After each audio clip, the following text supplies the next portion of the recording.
What's going on, everyone? Welcome to the Sunday edition of the Pandemic Update for Sunday, June 4th, 2023.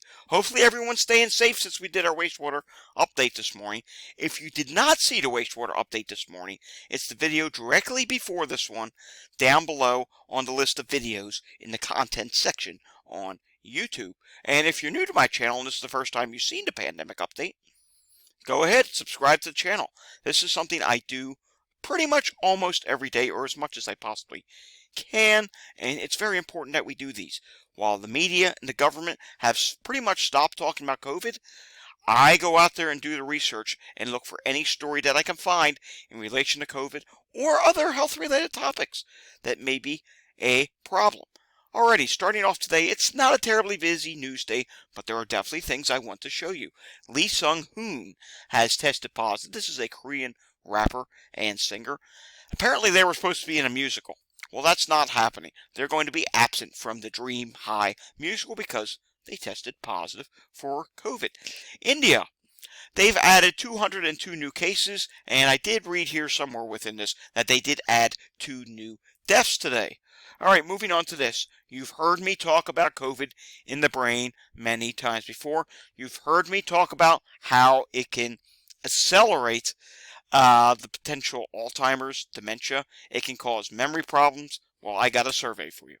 Dutch survey data shows significant increase in memory and concentration problems among adults since the start of COVID-19.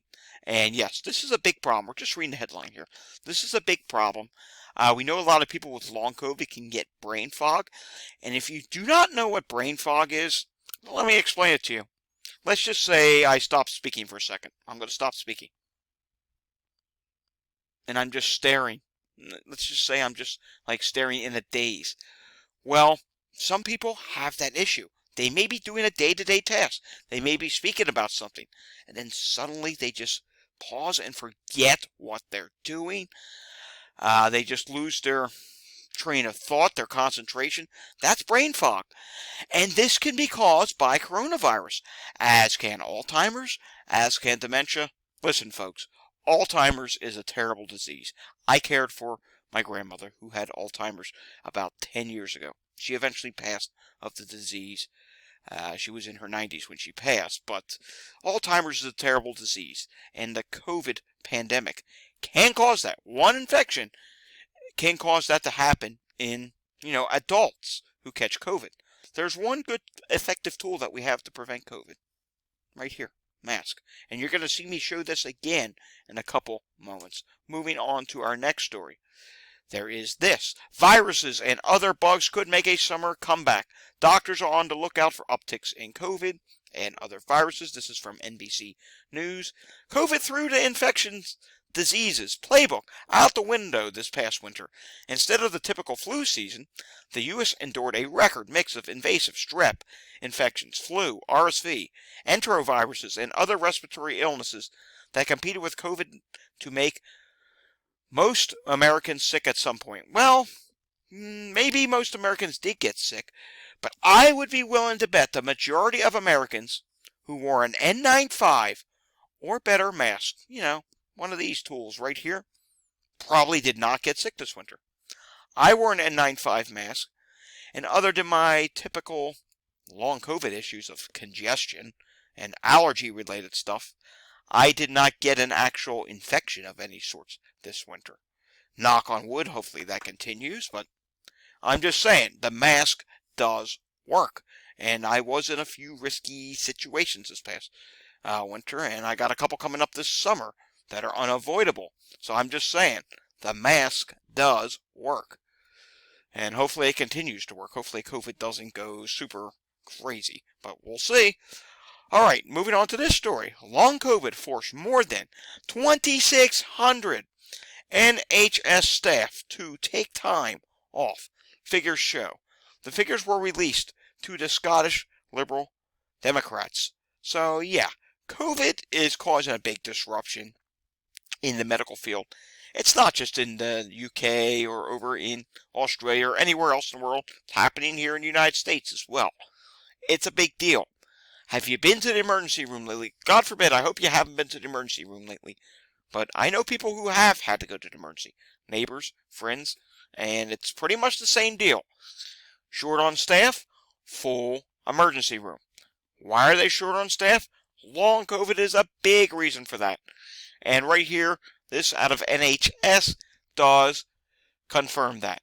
All right, moving on to something that I polled on Twitter last night, and it got a lot of votes. 3,138 votes. Still 5 hours left, so it could still go higher. If you could relive your pre-pandemic life in pre-pandemic times, would you wear mask? You know, yet again, these things. And the answer, a majority of people said, 75.5% said yes. 24.5% said no. And let's just randomly scroll down here and let's just see what some of them say. I break for ants. Absolutely. Had no idea that I could have prevented so many miserable colds. Yes. The mask is great for anything that is a respiratory virus. Sarah Ann Willett says, I masked long before the pandemic and will long after. Safety first. Fantastic.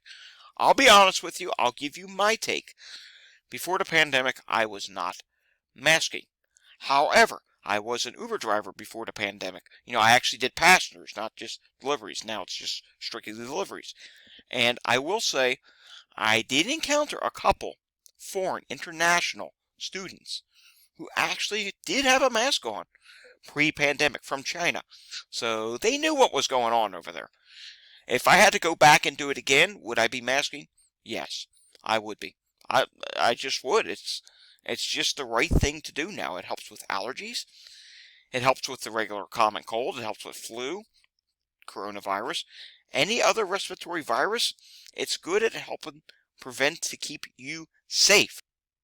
Alrighty, as promised yesterday, I said it's a good time that we go over the symptoms of COVID-19 because sometimes people forget, or maybe you're new to my channel and you haven't seen me do it in the past. There is one important one that's not on this list that we will add, and it says possible symptoms include fever or chills, cough, shortness of breath, or difficulty breathing, fatigue, muscle or body aches, headache, new loss of taste or smell. Though I will say, if you remember a few weeks ago, we had a COVID positive case in my house. I'll just come out and say who it was. It was my mom, and her relative, her sister, also tested positive for COVID while they were traveling. And as far as I know, because I asked my mom, she did not have the loss of taste or smell. I don't know about her sister. But sore throat, that was their first symptom that they had. A lot of people do not think to test with a sore throat. And please, if you're feeling like you have a sore throat, even if it's a bad allergy day and you're saying, oh, it's just allergies or it's just a cold or flu, well, that was their first symptom, was the sore throat. Then along came the congestion and runny nose. And another symptom you could potentially have is nausea or vomiting, diarrhea. And keep this in mind, there are a lot of stomach bugs going around right now. I'm seeing reports on Twitter, and I've said this to you a couple of times.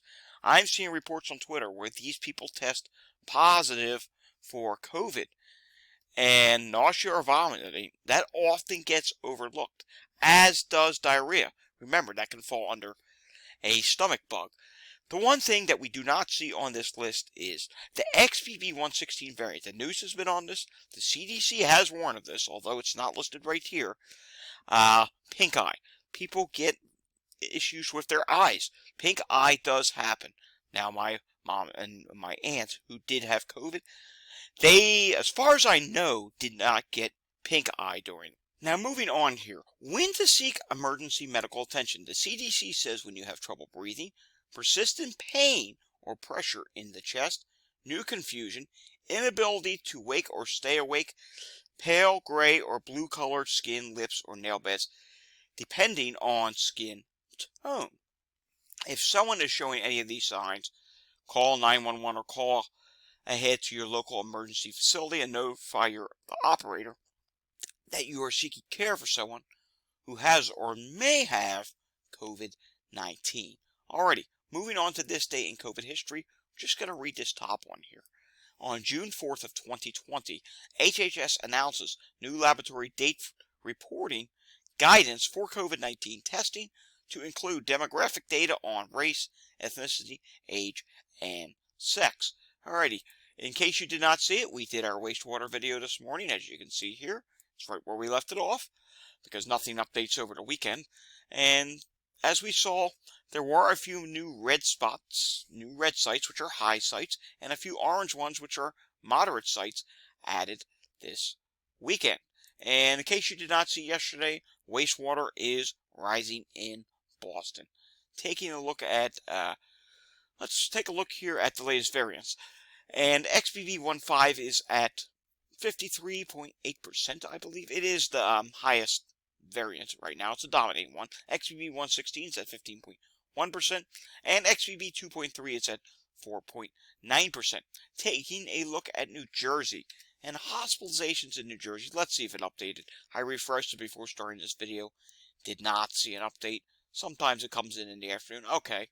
60 out of 70 hospitals reporting 148 hospitalizations and 10 on ventilators. In the ICU, 20 people are in the ICU.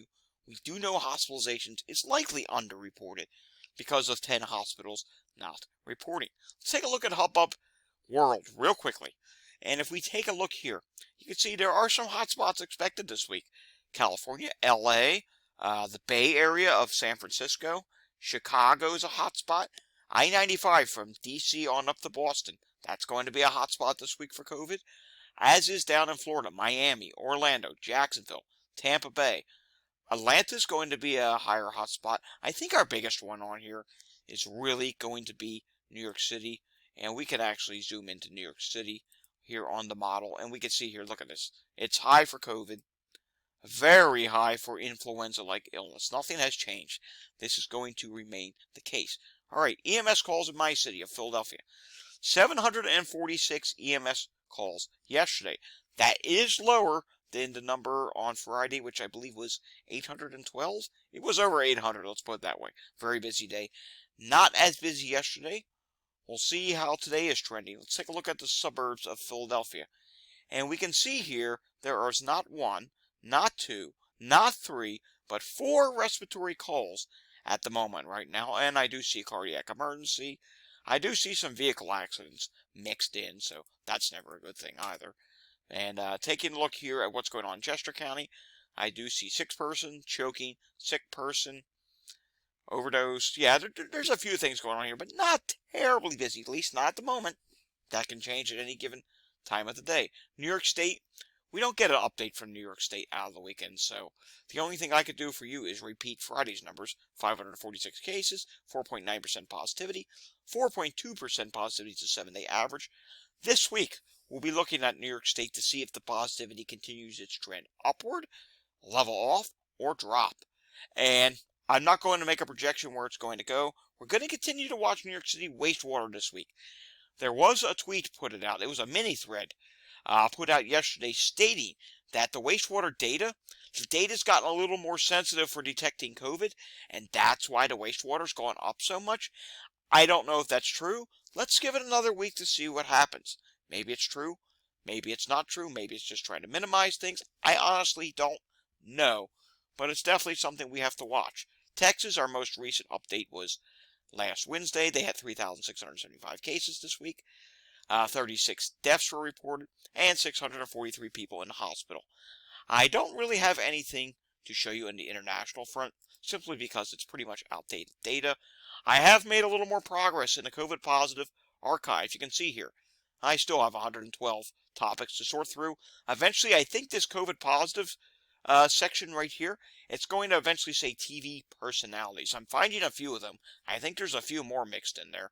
And I've added to the U.S. political figures. And I'm also going back and fixing some of the old threads, the archive threads, to state the sources of where the information comes from. Alrighty, folks, that does it for today's pandemic update. I hope everyone has a safe and great week ahead. I don't want to see anyone test positive this week. If you enjoyed this video, give it a thumbs up. If you want to see more content like this, hit the subscribe button down below. And thanks for watching. We'll have our next update again tomorrow. Have a great afternoon, everyone.